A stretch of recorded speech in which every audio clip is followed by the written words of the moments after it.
Hello and welcome to Global Eye. I'm Parikshit Luthra. The top story we are tracking this evening. Nobel Prize winner Muhammad Yunus has taken oath as the head of the interim government in Bangladesh. Yunus's oath-taking ceremony took place at the presidential palace in Dhaka. The event was attended by political leaders, civil society leaders, generals and diplomats. India's High Commissioner was also in attendance. Yunus will oversee 27 ministries and divisions. The Nobel laureate has announced a 16-member council of advisors to lead the nation out of the political and economic crisis. This comes days after former Prime Minister Sheikh Hasina resigned from her post and fled the country amid massive protests. Meanwhile, visuals have emerged showing large crowds gathered at the India-Bangladesh border. The Indian government has constituted a committee to monitor the current situation under the leadership of the Additional Director General of the Border Security Force. The committee will maintain communication channels with their counterparts in Bangladesh to ensure the safety and security of Indian nationals, Hindus and other minorities. As per the latest data available, Awami League's government has left a per capita debt of over 1 lakh Bangladeshi rupees. To take this discussion forward, we are now joined by Michael Kugelman, director at the Wilson Center's South Asia Institute. Mr. Kugelman, thank you very much for joining us on the program. Now, the Biden administration and US administrations generally had been critical of Sheikh Hasina. They saw her as somebody who was autocratic. They did not see the recent elections as free and fair. But what has happened in Bangladesh over the last 2 to 3 days, how is that being seen in the United States in terms of a transition to power? Are they welcoming the new interim government? Do they welcome the conduct of elections in the country? Yeah, so thanks for having me. There had been a lot of concern in Washington about the events of recent weeks in Bangladesh, particularly with the high levels of violence and then the uncertainty about what's to come. But yes, I mean, the U.S. government has very much welcomed the formation of the interim government, and the U.S. State Department spokesman yesterday said that we look forward to working with the interim government. And of course, the head of the interim government, Dr. Yunus, is someone that the U.S. is very comfortable with. He, of course, has very good ties and connections across the board in the United States. But I think that for the U.S., one of the issues that continues to be a concern is the lack of clarity as to what's coming next, the lack of a clear pathway to a transition. But I think it recognizes the interim government as an important first step, and sees Dr. Yunus as someone that it would be comfortable working with, and that I think it feels is comfortable with leading Bangladesh at this extremely delicate, difficult moment. Right. What I'd also like to ask you, there have been reports that the United States has scrapped her visa. There were also visa sanctions on members of her government in the run-up to the crisis that we saw. Sheikh Hasina had also said in January this year that a white man came to her. It is believed that she was talking about United States here, that this white man said that his country wanted to build an Air Force base in Bangladesh. They want to establish a Christian country, but she will not give in to such demands. How do you see some of these allegations, some of these links that are being made to the United States? Well, we know that Sheikh Hasina for many years had been very uncomfortable with certain U.S. policies. And of course, this goes back to '71 when the U.S. government supported the Pakistani army. And, she has not forgotten about that for understandable reasons. But the allegations she made that you just laid out, quite frankly, I'm not sure what to make of those. I think it's very clear that the U.S. had been uncomfortable about her policies, particularly during her last 2 years in power, when the U.S. saw her as an increasingly repressive leader, even an autocrat. But it is worth remembering that right after the last election in Bangladesh, when Sheikh Hasina came back for her what turned out to be a very short-lived final term, President Biden sent a letter to Sheikh Hasina in which he called for a new era in U.S.-Bangladesh relations. Other senior U.S. officials made similar statements. So I think that there actually was a bit of a course correction in the U.S. in recent months, in which the conclusion was basically that we need to do a better job of balancing the values component of our relationship with Bangladesh and the interest component. Perhaps there was a concern that by being so critical, so openly of Sheikh Hasina and her government, that it was risking pushing Sheikh Hasina closer to China, something like that. I don't know for sure, but it is ironic that right in what became the last few months of Hasina's rule, at that point the U.S. started taking a different position, and then just a few months later she was ousted. Right. Now the challenge for India, we also have adversaries in Pakistan, in China. Now what has happened is that the BNP, which is going to be contesting elections whenever they're going to be held, has already said that India should not be sheltering Sheikh Hasina. How can there be mutual cooperation honored if you host our enemy? This is what the Bangladesh Nationalist Party of Khalida Zia has said. Now, having Sheikh Hasina here in India, and at the moment, it seems she's not immediately going anywhere. Where does this leave India, and how does this really increase challenges for India in the neighborhood?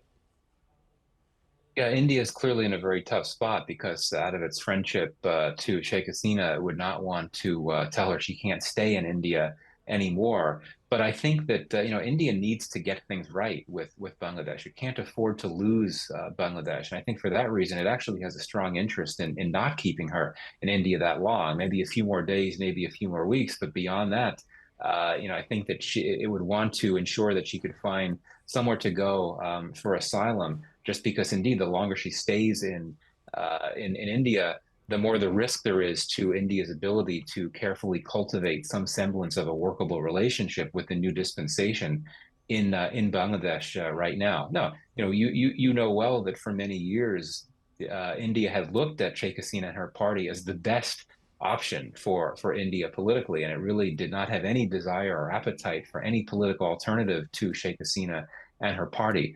But again, I think that India will conclude that it needs to make things work with Bangladesh, given trade interests, given security interests. Border security is critical. There needs to be collaboration there.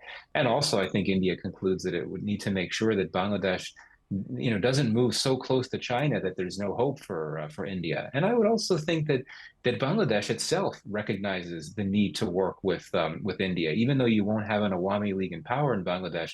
I think there's a recognition that Bangladesh needs India, given the economic issues at play, border security issues. Right.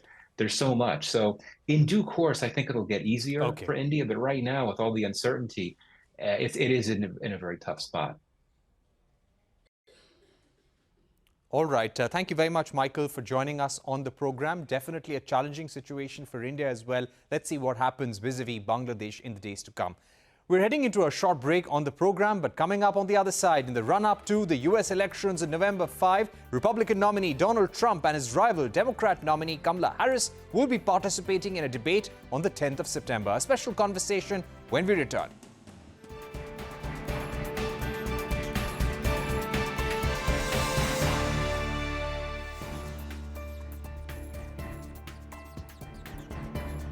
Welcome back. You're watching Global Eye. In the run-up to U.S. elections on November 5, Republican nominee Donald Trump and his rival Democrat nominee Kamala Harris will be participating in a debate on the 10th of September. In a press conference, Trump confirmed that he will be taking on Kamala Harris at ABC Network and that he also agreed to upcoming dates with Fox News and NBC. The two candidates have been campaigning in full swing with their running mates across the country. Harris is up by 2.1 points from Trump in the national average, as per a poll released by 538, another poll by YouGov, where they asked respondents to choose a better debater, regardless of who they believe will be a better presidential candidate. 42% favored Harris, while 37% backed Trump. So what lies ahead for the two candidates? Joining me now to take this forward are David Montgomery, senior data journalist at YouGov, John Mark Hansen, political science professor at University of Chicago, and Philip Bump, national columnist at The Washington Post. Thank you very much, gentlemen, for joining us. Professor Hansen, if I can come to you first, give us a sense of where this election stands as of now. And do you feel that the Harris-Walz team clearly has an edge right now, and the numbers, the edge in the opinion polls is only going to get wider? Well, I think it's going to be a very close race in the fall. There are a bunch of headwinds for the Democrats. If you look at the so-called fundamentals, things like the economy and Biden's approval, they're really not very good right now. What's really helping, though, is that Democrats have become energized and hopeful again. And so the kind of support that they could expect on the basis of partisanship and on the basis of the qualms that many voters have about Donald Trump, that has now come to work in their favor. Right. Philip, if I were to ask you about Trump's criminal record, he is the first former president to be convicted. His sentencing is going to happen in September. Does this affect his approval ratings at all? Because Kamala Harris, who has been a prosecutor in the past, has been a tough lawyer, is definitely going to pounce on this opportunity.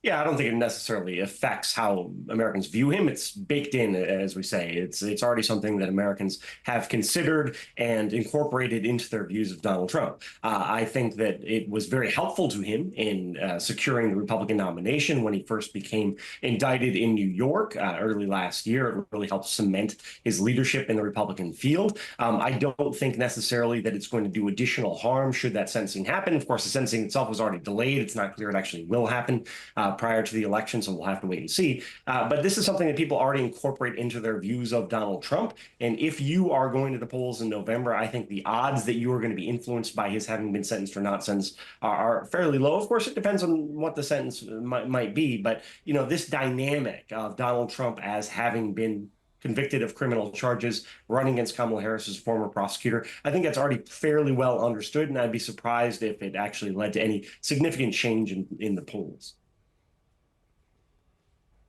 Right.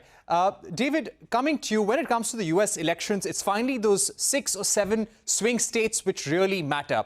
According to the most recent polls done on the 8th of August by YouGov, you've got Kamala Harris, who's seen as a better debater.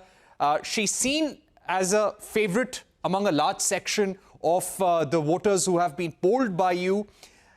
But where are these numbers actually coming from? When it comes to those 6 or 7 swing states, how do things stand there as of now?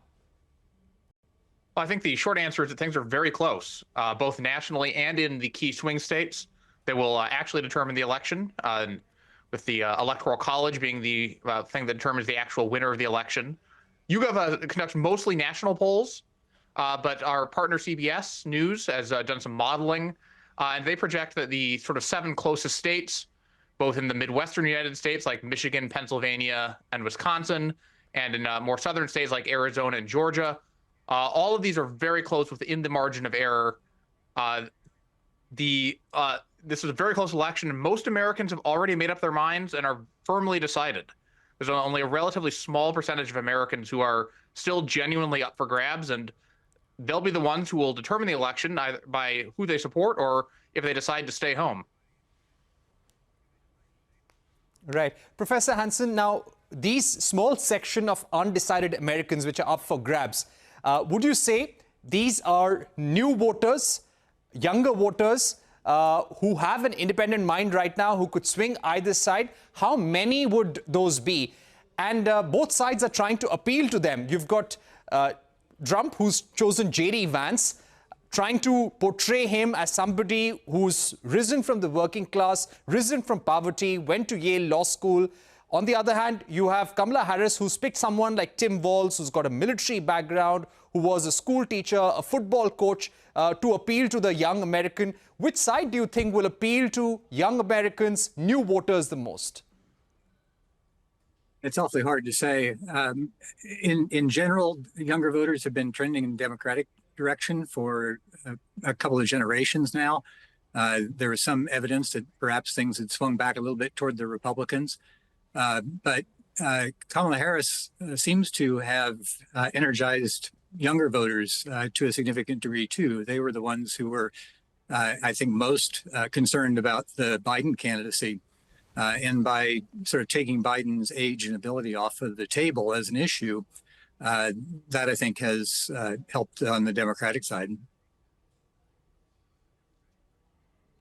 Right. Philip, coming to you, as you chase this election campaign, give us a sense of what are some of the issues that are going to matter. How much does the running mate matter in an election? Generally speaking, historically, it hasn't mattered a whole lot, right? When people go to the polls, they're generally choosing the person at the top of the ticket. We pay a lot of attention to the running mate in part because it's one of the sort of benchmarks over the campaign. It is a news event that happens, so we end up talking about it a lot. There are a lot of issues, I think, broadly speaking, that people will take into account when they're thinking about who they're going to vote for. Obviously, prices and inflation are a key thing that come up a lot. Republicans are going to focus very heavily on immigration. There are the sort of standard topics that will be part of people's calculus. But I really think this election comes down to very much an emotional choice between the two candidates. And this is something that I think, as was just mentioned, is very much reflected in the campaign at the moment, that there is this sense that Donald Trump and his running mate, J.D. Vance, are trying to present of America on the brink of danger, of a threat of America facing collapse. And I think the transition from Biden to Harris allows the Democrats to have a different message, which is more hopeful and more optimistic. And not only more hopeful and more optimistic, but just sort of not negative, right? It is them pointing to Trump and Vance and saying, like, this isn't how we look at how politics should go and what the country's future is, and presenting a different vision. And I really think that will be a central driver for a lot of Americans as they go out to the polls. Right. David, when it comes to women voters in America, what have your latest surveys suggested about what women are looking for from the election in America and the outcome? Female voters in the United States generally tend to lean a little bit more toward the Democratic Party. Our latest poll showed that overall we had a 45% for Harris and 43% for Trump. Women were 50% for Harris and 39% for Trump. So this is a group that leans a little bit toward Harris, but there's still a lot of female voters on both sides. One of the major issues on the election is abortion, which is an issue of interest to a lot of female voters. And our polls show that voters give Harris the edge on that issue over Biden, 48% to 30%, whereas Biden has, they give Harris the edge over Trump on that, 48% to 30%, whereas Trump has more of an issue on questions such as immigration, where voters are more likely to prefer Trump's approach. Professor Hansen, if I were to come to you right now, when we speak about the US election and as things stand right now, how much does the issue of economy, issue of jobs, of inflation matter to people right now? Or do you think the campaign speeches, the presidential debates, we make a lot of these presidential debates, even in India, we wake up early to watch these presidential debates. They are quite dramatic. They make a lot of headlines. Are they a deciding factor for voters in America? Well, I come from a school that says that the campaigns really don't matter a whole lot. On the other hand, they matter a lot at the edges. And this is a race that's going to be won on the margins. And so there are any number of things that we can't anticipate that could enter into the final decision. The economy is there. The economy is really structuring this race in an important way. If we were booming ahead in the economy, things would look a lot better for the Democrats. And if things were a lot worse, it would look even better for the Republicans. So all of those things matter a great deal. But we've been in a cycle ever since the 1990s where elections are really won in very close races. And that's kind of where we are in this race, too. Right. Now, Philip, if I were to come to you, even Washington Post, along with its partner organizations, has been carrying out surveys among U.S. voters. Now, when it comes to the business, the industrial community in the United States, who's more popular? Is it Kamala Harris or Donald Trump? Because generally, there was a perception that Donald Trump is better for business. Yeah, I mean, it depends on what facet of business you're talking about, right? I mean, so Donald Trump, for example, has made a very big play into the crypto community, which the Harris campaign has not done. It really depends on how you segment it out. Obviously, it is, the business community, as you know better than anyone, is a very diverse group of organizations and interests. I think, generally speaking, there is a lot of support from business leaders for Donald Trump, in part because of his approach to lowering corporate taxes, which is one of the core issues that Donald Trump has focused on over the course of his candidacy and over the course of his presidency before that. I really do want to pick out, though, the comment that was just made. It's absolutely true, as the professor said. This is going to be a close race, and this will come down probably to margins that are based on enthusiasm. And so when we talk about something like how the business community looks at the candidates, that's important. But fundamentally, when it is voters who are going to be making the decision whether to vote or not, I think is going to be one of the central issues here. And that's one of the central changes and benefits that the Harris campaign has seen. So, while there is certainly a difference in how different business leaders view the two candidates, I think fundamentally the campaign is going to come down to not what those leaders and what those elites across the spectrum are interested in, but how ordinary Americans feel and whether or not it actually motivates them to go to the polls.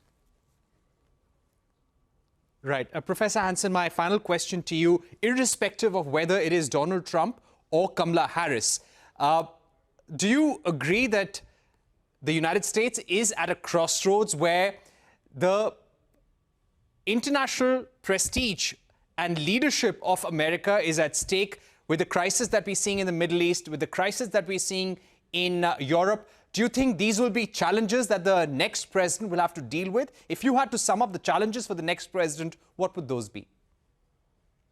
Well, that would certainly be one of them. I think one of the things that's really up for grabs in this election is the posture of the United States government in international affairs. There's a kind of neo-isolationism that Donald Trump represents, kind of pullback from a U.S. role, an important leadership role for the United States in international affairs. Whereas the Democrats and Joe Biden in particular, but I assume also Kamala Harris, would stay very much within the posture that the United States has had since the end of the Second World War, which is to want to intervene in the world that in ways that certainly serve U.S. interests, but in ways as well that provide stability for the world. Right. Thank you so much, Professor Hanson, Philip Bump and David Montgomery for joining us. It's been a great discussion and we hope to have you on our program Global Eye again very soon. That's all we have time for on Global Eye. This is a story, the US elections, that we'll continue following very, very closely. Of course, our eyes on Bangladesh as well. Definitely a disturbing situation, and our thoughts and prayers with people who've lost their loved ones, and we also pray for the safety of Indian nationals in Bangladesh. That's all we have time for. Thank you for watching. Goodbye.